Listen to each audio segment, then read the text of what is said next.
मध्य प्रदेश कांग्रेस अध्यक्ष जीतू पटवारी पर अशोकनगर जिले के मुंगावली थाने में एफआईआर दर्ज हो चुकी है। खास बात यह है कि एफआईआर उसी युवक ने दर्ज कराई है जो 2 दिन पहले जीतू पटवारी से मिला था। आरोप लगाने वाले युवक के यू टर्न के बाद अब ये मामला मध्य प्रदेश में कांग्रेस की साख पर सवाल खड़े कर रहा है, तो वहीं बीजेपी भी इस मामले में कांग्रेस पर हमलावर हो गई। दरअसल युवक ने गांव के सरपंच पति और बेटे पर मल खिलाने का आरोप लगाया था। उसने कहा था कि इस मामले में पुलिस कोई कार्रवाई नहीं कर रही है। सबसे पहले वो वीडियो देखिए जिसमें ये सारा मामला शुरू होता है।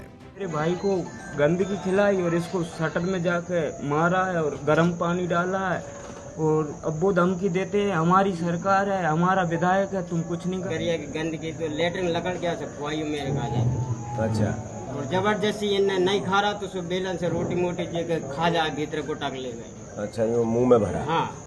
इसके बाद जीतू पटवारी ने वहीं से कलेक्टर को फोन लगाकर इस मामले में एक्शन लेने की बात कही थी। राहुल गांधी तक बात पहुंचाने का जिक्र किया था, जबकि कलेक्टर कह रहे हैं कि पीड़ित के बारे में कहा जा रहा है शख्स पहले भी अपने आरोपों से मुकर चुका है। तो लड़के को लोधी समाज के उसको लेटरिन खिला दी कुछ लोगों ने, सरपंच और सर वो हम लोगों के नॉलेज में आया था मल वाला सर। हाँ। एक्चुअली क्या है सर कि हम लोगों ने उसी समय सरपंच को भी बुला के इन दोनों को बुला के सब जब बात की सर, तो एक्चुअली में सर उस दिन इन्होंने मना कर दिया था कि ऐसा कुछ नहीं हुआ है सर जी। इनका क्या है सर थोड़ा सा पर्सनल इशू भी इस क्राइम को तो आप इसको नजरअंदाज कर रहे हो, ये कैसे चलेगा? नहीं कर रहे सर, बिल्कुल नहीं कर रहे सर। इसमें सर हम लोगों ने सर टीम भी भेजी सर, वहाँ पे ये खुद ही पलट गए थे कि ऐसा कुछ नहीं हुआ है। ये पलट इसलिए गए थे कि उनने 2 नाली बता के कहा ठोक देंगे तेरे को। कहानी राहुल गांधी जी के वहाँ पहुंची है, उन्होंने मुझे कहा कि तुम्हारे प्रदेश में मल खिला रहे हैं लोगों को और तुम कुछ नहीं कर रहे हो। ये कैसे चलेगा भाई? नहीं सर, बिल्कुल ऐसा नहीं है सर। मैं इसको खुद ही टेकअप फिर से कर। अब इस मामले में एक नया मोड़ आ चुका है। पीड़ित कहे जा रहे उस शख्स ने सारे आरोपों को खारिज कर दिया। उसने आरोप लगाया कि जीतू पटवारी के कहने पर ही सरपंच के पति और बेटे पर गंदगी खिलाने और मारपीट होने का आरोप लगाया था। बदले में मोटरसाइकिल और आर्थिक मदद देने का वादा किया गया था, जिसके बाद मध्य प्रदेश कांग्रेस अध्यक्ष जीतू पटवारी पर अशोकनगर जिले के मुंगावली थाने में एफआईआर दर्ज की गई। पुलिस अधीक्षक विनीत कुमार जैन ने बताया कि युवक ने कलेक्टर से मिलकर एक पर्सनल एफिडेविट दिया था, जिसमें यह लिखा गया था कि बयान देने के लिए उसे प्रलोभन दिया गया। वो ये सार्वजनिक रूप से बोल दें कि उनको मानव मल खिलाया गया है। उन्होंने जीतू पटवारी जी के कहने से ये बात बोली थी और इसके बदले में उन्हें कुछ प्रलोभन भी दिया गया था। वास्तव में ऐसी कोई घटना उनके साथ नहीं हुई थी। इस शपथ पत्र के आधार पर थाना मुंगावली में कल 27 तारीख को एक प्रकरण विभिन्न बीएनएस की धाराओं में जीतू पटवारी एवं उनके साथियों के विरुद्ध अफवाह फैलाने और समाज के विभिन्न वर्गों के बीच में वैमनस्यता पैदा करने के कारण पंजीबद्ध करके विवेचना में लिया गया है।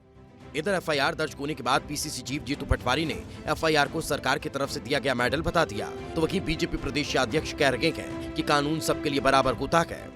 मुझ पे एफआईआर करना उनको धन्यवाद, साधुवाद, ढेर सारी शुभकामनाएं। और मैं सोचता हूँ मुझे सर्टिफिकेट दे रहे हो, मेडल दे रहे हैं कि मैं अच्छा काम कर रहा हूँ। तो मैं चाहता हूँ कि जो शोषित है, दुखी है, जिसके साथ अन्याय हुआ है, उसको न्याय दिलाए सरकार। आपने कोई समाज को गुमराह करने के लिए किसी चीज़ को तोड़ा मरोड़ा तो जीतू पटवारी जी आप सर्टिफिकेट मानिए, लेकिन जनता ये मानती है कि आप झूठ बोलते हैं और छल कपट की राजनीति करते हैं। कानून कोई सत्ताधारी दल का है या विपक्ष का है या किसी दल का है, ये देखता है क्या आपने मैनिपुलेशन किया कि नहीं किया, इसके लिए आप पर एफआईआर हुई होगी।